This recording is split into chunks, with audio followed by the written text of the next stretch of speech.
Hi everybody, it's Sally from Sally Stampers. Happy Christmas or Merry Christmas. Can't believe it's Christmas Day already, and no, I'm not filming this on Christmas Day, don't worry. I'm sure as this comes out to you I will potentially still be asleep, but in a few hours I will be enjoying family time with my children and my husband and my dogs, of course.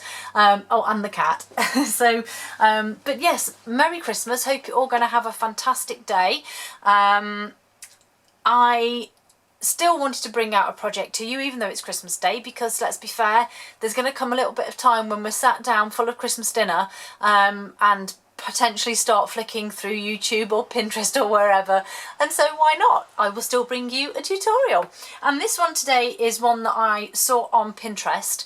I myself was scouring through it and I thought those are very cute, and I thought, you know what, the Gingham Gala DSP will just look amazing on these.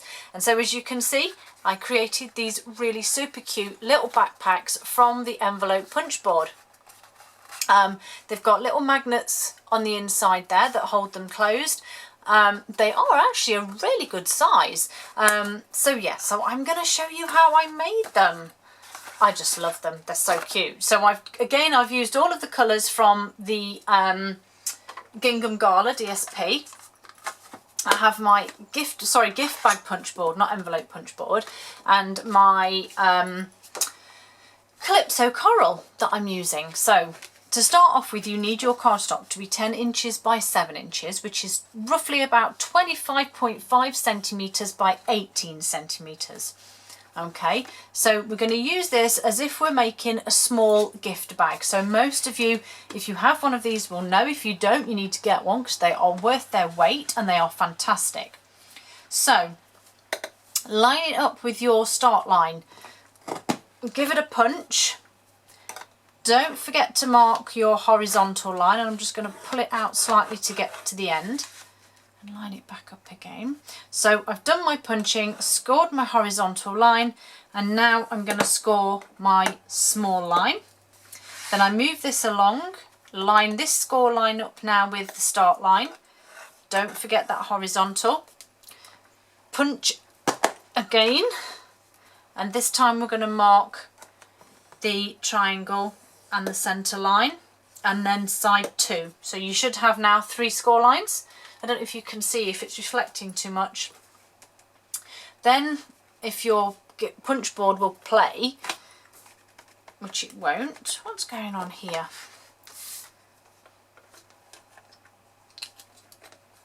Let's take that out. There we go. I can neaten that up with some scissors in a moment. So we've done the punching, etc. So then we're going to move it along again so that that last score line lines up with the start line. Don't forget your horizontal, and then we mark again the short, small size. No, I didn't punch. Don't forget to punch. Then we move across again, lining it up with the start line and that last score line. Punch again. It's a good workout. And then do your triangle, your centre line and your side 2. Then one last time, move it along to the last score line, line it up again, and punch again. There we go. And I just realised I missed the last little bit of my horizontal there. There we go. So move that out of the way. So there we have our gorgeous bag. Get rid of this little tab here. So we'll just cut away a bit of a wedge there, and then what we need to do, wherever I've put my trimmer, is to bring your trimmer in, and with your blade at the bottom you need to put this in, and then you need to cut off or line it up with 2 3/4 inches, which is about 7 centimetres. It's not about, it is 7 centimetres. We're then going to cut from the bottom all the way to that last horizontal line. Okay, turn it around. You can use scissors if you wish, but obviously this gives you a crisp, clean, straight line. And then we cut down the score line to just meet up with that.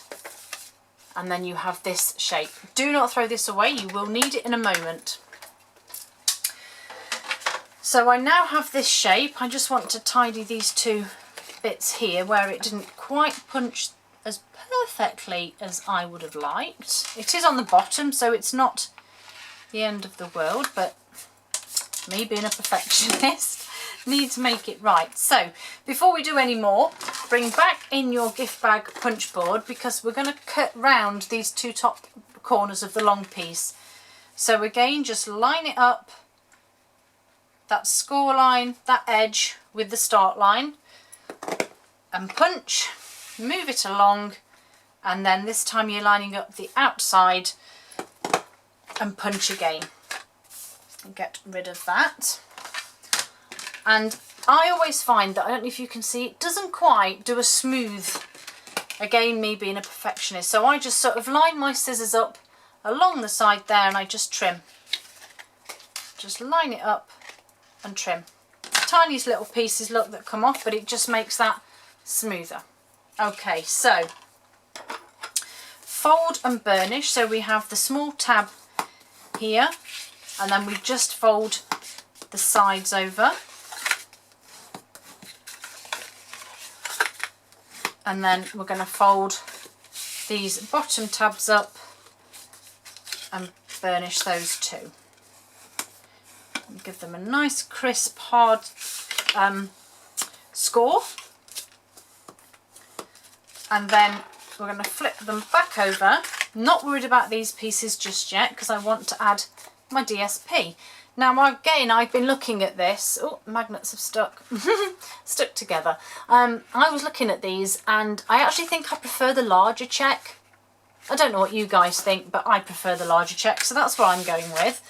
So the small piece here is 2 3/4, no it's not, it's 2.5 by 2 3/4 inches, which is 6.5 by 7, which goes on what I would class as the middle panel here. Make sure you have it the right way round, it will only fit one way. And then the longer piece here is 2.5 by 5.5 inches, which is 6.5 by 14 centimetres. And again, because this is going on the top, I want to round those edges to match. So I'm just lining this up again, either side of that. Did I not even push that in far? Line it up with the start line. Oh, crumbs. Yes, that's done that. So get that out of the way. And then back in again, me and my perfectionism with the scissors, and just straighten those edges. And then, snail, where have you gone? Oh, it's there, hiding. So then we're going to pop snail on here.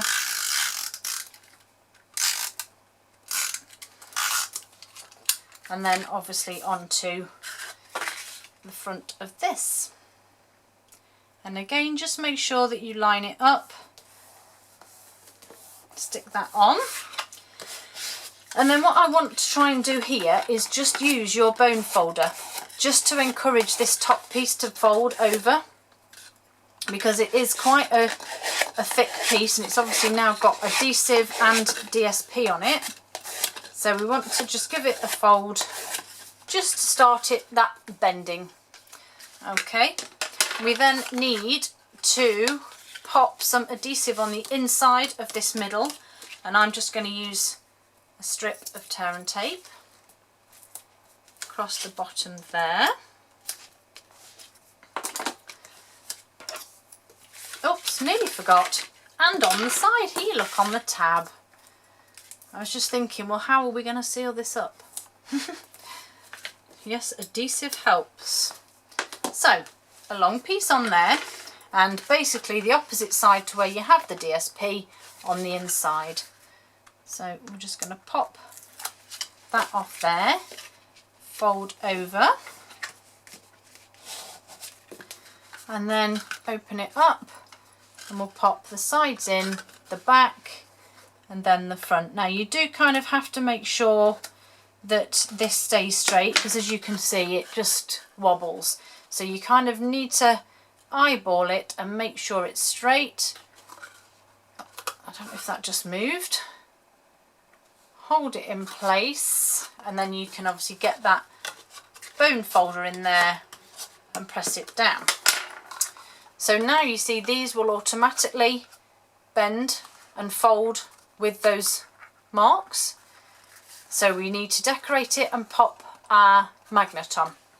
So to make the straps on the back, you will need your trimmer and those scrap piece that you trimmed off. So I've still got the bit of a score line going on there, so I'm just going to take away, whoops, not with the score on, not a tiny smidgen of that to give me the clean crisp edge. This cardstock is 2 3/4 because obviously that's what we cut off. So it's 2 3/4, and I'm actually doing a 3/8 of an inch thickness. So I need 2 of those to do the straps on the back. Again, I want to get rid of that little bit of a score line there. And this one is going to be for the handle on the top here. And this is simply 1/2 inch by 2 inches. Because this one's just a fraction shorter. Okay, so the 2 handles are 2 3/4 by 3/8 of an inch, which is 7 centimetres by 1 centimetre. And the little piece on the top is 1/2 inch by 2 inches, which is actually 1/2 centimetre by 5 centimetres. Okay, so get rid of my rubbish. Can't work with all this around me. I know I'm terrible, bit of a faffer. Okay, so these, oh, nearly forgot. Your handles need to be scored at that 3/8 of an inch mark too. So 1 centimetre on either end.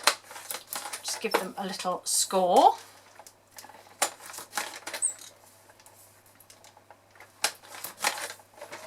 Okay, out of the way. And then I'm just folding them in. They don't need burnishing greatly. Fold them in.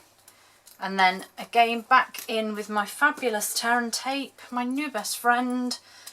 And I'm just literally popping squares on those little squares that I've scored. Oops. A bit too long, that piece. Get rid of that. And then 2 more on either end. This is the only fiddly bit really. Okay, and then bring your backpack in. You want the long piece, so this is going to be the back, and just simply take the backing off one side of your tear and tape, and obviously you need to fold it in, and roughly I went about 3 checks up and popped him on, and then take the backing off the top one if you can. Fiddly, and then I actually used my piercing tool just to hold the glue, and then you want to make a very small kind of bow in the bag. Make sure that you line up your the bottom one, so wherever you've, obviously with the checks it's easy because you can use the edge of one of the squares, and you just simply stick them in place, and then I just gently pushed it to give it that shape. So I'll do this one this side, and again this now will go on, so I kind of did 1.5 squares in, and it's on this line, so again 1.5 squares in, and that will work perfectly there. Take the backing off this one, and again just using my piercing tool just to hold the adhesive. It just helps you to guide it in place, and again lining it up with my gingham, and then a little brush just creates those nice little shapes. The lid, sorry, the handle I'll put on in a second. I'm using these lovely little spider magnets to keep mine closed. So grab my glue dots. So the first one I just stick on the glue dot and then stick on the inside of the lid of my bag, give it a good press. This magnet, to make sure that I get them the right way round, I flick onto there, whoops, and then I pop a glue dot on the back of it there, and then just again make sure that it's not gone wonky and press him on. And then my little handle, oh, that's the glue dot coming unstuck. Let's just stick him back on. Don't be so naughty. So the handle, again just using my bone folder to give that little bit of a curve to it. And this is also just wide enough for a glue dot either end that you can just stick on. And then let me just give these another press. And then you again just sort of gauge where you want your handle and then add that small loop into the centre. And then just to finish it off, I'm using these beautiful gingham adhesive back sequins, and you can either use flowers or I'm just using the round sequins just to pop on the handles as if they were buttons. You could add a flower to the front, but I don't think they were quite big enough for what I wanted. But those are my backpacks. I hope you like them, and I hope you have a fabulous day. Hope to see you all again soon. Bye.